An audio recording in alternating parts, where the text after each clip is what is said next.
The moment everything changed didn't begin with shouting. It began with a whisper. Vincent's lawyer leaned close to him in the courtroom and murmured something, just 5 quiet words. I couldn't hear them, but I didn't need to. The effect was immediate. Vincent Mercer, the man who had walked into that room smiling like victory was already signed and sealed, went completely pale. His confidence cracked in real time. His fingers trembled. The pen slipped slightly in his grip. The stack of documents he'd been so eager to sign shook like paper caught in a storm. And for the first time in 3 years, I smiled. But that moment only makes sense if you understand how we got there. How a woman everyone believed was broken, defeated, and discarded had actually been planning her escape longer than anyone imagined. My name is Alexis Dunst. I'm 34 years old. Until 3 months ago, I was married to Vincent Mercer. 15 years. Long enough to build a life. Long enough to lose yourself inside someone else's dream. Long enough to learn patience in ways you never expected. I met Vincent when I was 17. I'd graduated high school early, not because I was brilliant, but because I was desperate to leave home. Independence mattered more than parties or college dorms. I wanted stability, structure, something that belonged to me. I got a job as a file clerk at Henderson & Price law firm. Minimum wage, endless paperwork, paper cuts that never quite healed. But it was mine. By 18, I'd worked my way up to legal assistant. I learned quickly. Attention to detail mattered. Numbers told stories, and silence was often more powerful than speaking. Vincent entered my life at a client event hosted by the firm. He was 24, confident, charming, the kind of man who spoke about the future as if it were already waiting for him personally. He talked about building a real estate empire, about success, about legacy. He believed in himself completely, and I believed in him. When he described his dreams, I didn't laugh. I asked practical questions. I offered to help with paperwork and contracts. That was our version of romance. We married when I was 19. Our son Tyler was born a year later, and suddenly life moved faster than I could keep up with. I balanced motherhood with part-time work at the law firm, quietly saving money whenever I could. My grandmother used to say, "A woman should always have her own money." Not secret money, she'd always clarify, just something that belonged to her, something no one else could take. I listened.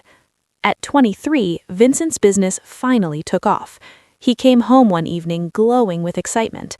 "I need you," he said, "not as my wife, as my partner." He asked me to quit my job and run the back end of his company. Books, scheduling, clients, contractors, everything. Someone he could trust completely. So I did. I became the invisible engine behind his success.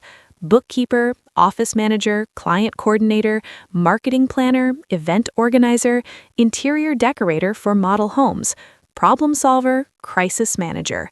All unpaid. My official title was wife. My real job was everything else.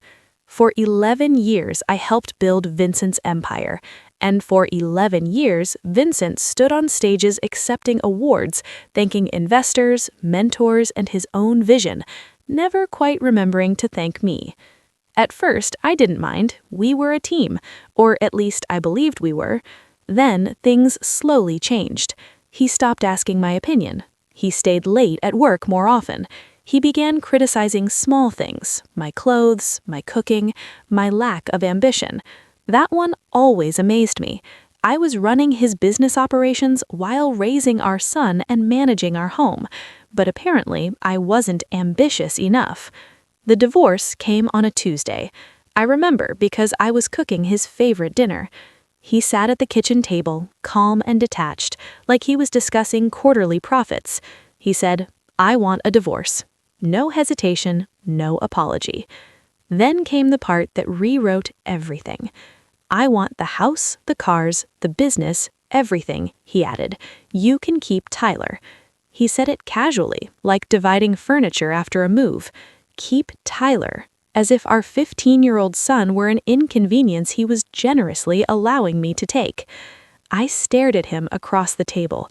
unable to understand how 15 years could end between a salt shaker and a butter dish. What I didn't know then was that Vincent had already planned everything. He had a lawyer, documents prepared, strategies mapped out. While I had been planning meals and school schedules, he had been planning his exit. Within days, the house no longer felt like mine. I was moved into the guest room. Closet space disappeared. Financial accounts were separated. And 2 weeks later, he brought her home. Brittany Sawyer, 27, worked at his company, beautiful in the effortless social media way. Perfect hair, perfect smile, perfect timing. She walked into my kitchen wearing my grandmother's apron and made smoothies in my blender. Vincent wrapped his arm around her while I stood 3 feet away. I became invisible inside my own life. His mother, Laureen, arrived soon after, offering sympathy wrapped in blame. She told me, "You should have tried harder," gently. "Men have needs." She packed my belongings into garbage bags. Not boxes, garbage bags. That was when everyone decided who I was in this story, the abandoned wife, the weak one, the woman who didn't fight back. Even my best friend Diane comforted me nightly with wine and sympathetic words, though later I would realize that she was quietly reporting everything I said back to Vincent. Everyone believed I was falling apart, and that belief was exactly what protected me. Because 3 years earlier, on an ordinary Tuesday night, I had discovered something Vincent never expected anyone to find. I was reconciling company accounts when I noticed transfers that didn't make sense. Small at first, then larger, then patterns. Money moving into unfamiliar accounts. Loans appearing where none should exist. I stayed awake until 3 in the morning following the trail. By sunrise, my marriage looked completely different. The house had 3 mortgages. The business was drowning in debt. Credit lines were maxed out, taxes unpaid, loans stacked on loans. Nearly $2 million owed. We weren't rich. We were spectacularly broke. My first instinct was confrontation, but I knew Vincent. If I revealed what I knew, he would manipulate the narrative, convince me I misunderstood, shift blame, regain control. So instead, I prepared. I protected my retirement savings, money earned before marriage. I secured my grandmother's inheritance in a legally protected trust for Tyler. I documented every debt, every loan, every hidden account. And then I waited. Because men like Vincent don't stay when admiration fades. They leave. And when he finally demanded everything in the divorce, he unknowingly demanded every dollar of debt attached to it. For 3 years, I lived 2 lives. Outwardly, I was the supportive wife, organizing dinners, attending events, smiling beside Vincent while he bragged about success that didn't exist. Inside, I was documenting everything. Every mortgage statement, every loan agreement, every unpaid tax notice, every transaction that proved the truth. I stored copies everywhere, a safe deposit box, encrypted drives, folders at my sister's house. I learned patience the way people learn survival skills, quietly, carefully, completely. So when Vincent asked for the divorce, I already knew how it would end. He just didn't. After I moved into a small apartment with Tyler, everyone expected me to fight. My sister wanted revenge. Friends wanted courtroom drama. Even my lawyer, Nina Castellano, sharp-eyed and impossible to intimidate, assumed I'd demand half of everything. "You built that business," she told me during our first meeting. "We go to war." I placed 3 thick binders on her desk. She opened the first one, then the second. By the time she reached the third, her expression had changed entirely. "You've known about this for years?" she asked quietly. I was waiting for Vincent to ask for exactly what he thought he deserved. Everything. Nina leaned back slowly, a smile forming, the kind lawyers get when they realize the case has already been won. "He's not taking assets," she said softly. "He's taking liability." Exactly. The performance began. For 3 months, I played the role everyone expected. I appeared exhausted during mediation sessions. My voice shook slightly when I spoke. I asked for almost nothing. I just want enough to start over, I said. $50,000, shared custody, my personal belongings. That was all. Vincent agreed instantly. He looked relieved, even generous, as if sparing me from a fight I was too weak to survive. His confidence grew with every meeting. He bragged to friends that I hadn't even tried. Lorraine told anyone who would listen that her son had won everything.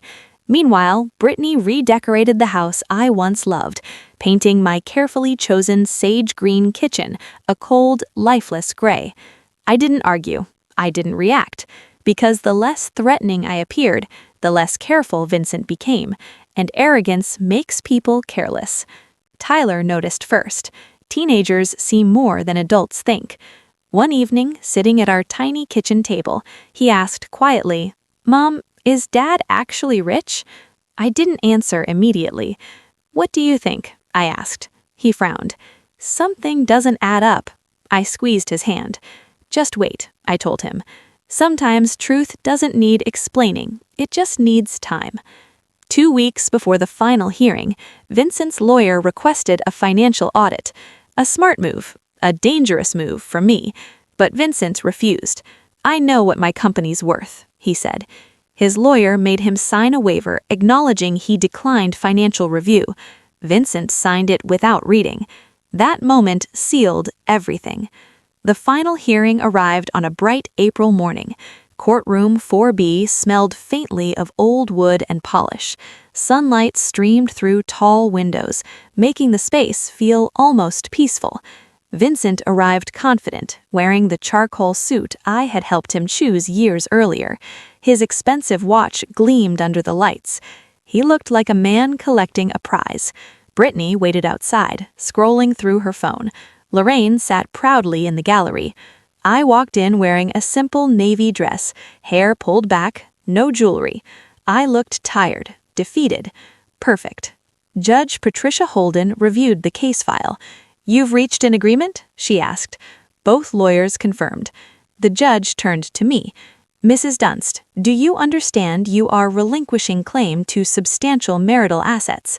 "Yes, Your Honor," I said softly. "And you agree voluntarily?"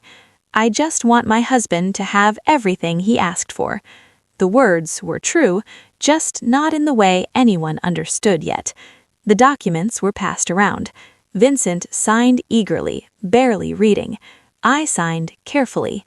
Across the room, his lawyer flipped through the final pages. Then he froze. I watched confusion spread across his face as he reached the liability disclosure addendum. He leaned toward Vincent. "Sir, we need to talk." Vincent waved him off. "Later." "No, now," the lawyer whispered urgently. Vincent finally looked down. I watched realization arrive slowly, like a storm forming behind his eyes. Numbers, debts, mortgages, loans, personal liability, nearly $2 million owed, net value negative. His chair scraped loudly as he stood. "This isn't right," he said. "She hid this." The courtroom went silent. The judge's voice cut through the tension. "Mr. Mercer, sit down." "These numbers are wrong," he insisted. The judge reviewed the documents calmly. "These debts are attached to assets you requested, assets in your name." She looked directly at him. "Are you telling this court you are unaware of your own financial obligations?" Silence. His lawyer produced the signed waiver. He declined financial review against counsel's advice. The judge nodded. "Then you assumed this risk voluntarily." Vincent turned toward me, panic replacing arrogance. "You knew." I met his eyes calmly. "I was your bookkeeper for 11 years." Understanding hit him fully then. This wasn't a trick, it was consequence. "I want to withdraw," he desperately said. The judge shook her head. "The agreement is final." The gavel fell. Marriage dissolved. I stood, collected my purse, and looked at him one last time. "You asked for everything except Tyler. I gave you exactly what you wanted." Then I walked out. The collapse came quickly. Within weeks, Brittany left. Within months, creditors called non-stop. The house couldn't sell because the debt exceeded its value. The business defaulted. Bankruptcy followed. The empire disappeared almost overnight because it had never truly existed. Diane called to apologize. I didn't answer. Some betrayals don't deserve closure. Lorraine attempted reconciliation through Tyler. He told her calmly, "Mom's busy building her life." I couldn't have said it better myself. One evening, Tyler hugged me. A real hug, the kind teenagers rarely give. "You waited 3 years," he said. "I wanted you safe," I replied. His future was secure in the trust my grandmother's wisdom had inspired. That mattered more than winning any argument. I used my small settlement to start over. New apartment, simple furniture, peace. I enrolled in interior design classes, the dream I'd postponed years earlier. My first client was a woman ending a long marriage, standing lost in an empty apartment. "How do you start over?" she asked. "One room at a time," I told her. We painted her kitchen sage green. She cried when she saw it. "The color of new beginnings," she said. I agreed. 3 months later, Vincent appeared at my door. He looked older, smaller somehow. "I didn't know it was this bad," he said quietly. He wanted help. After everything. I listened politely. Then I said the only words that mattered. "You got exactly what you asked for." And I closed the door. That night, I sat in my quiet apartment beside my grandmother's photograph. She had been right about everything. Keep your own money, know your worth, and never confuse silence with weakness. Sometimes the strongest move isn't fighting loudly. Sometimes it's waiting patiently until the truth speaks for itself. For the first time in years, my life was smaller, but entirely mine. And freedom, I learned, isn't about having everything. It's about finally carrying only what belongs to you.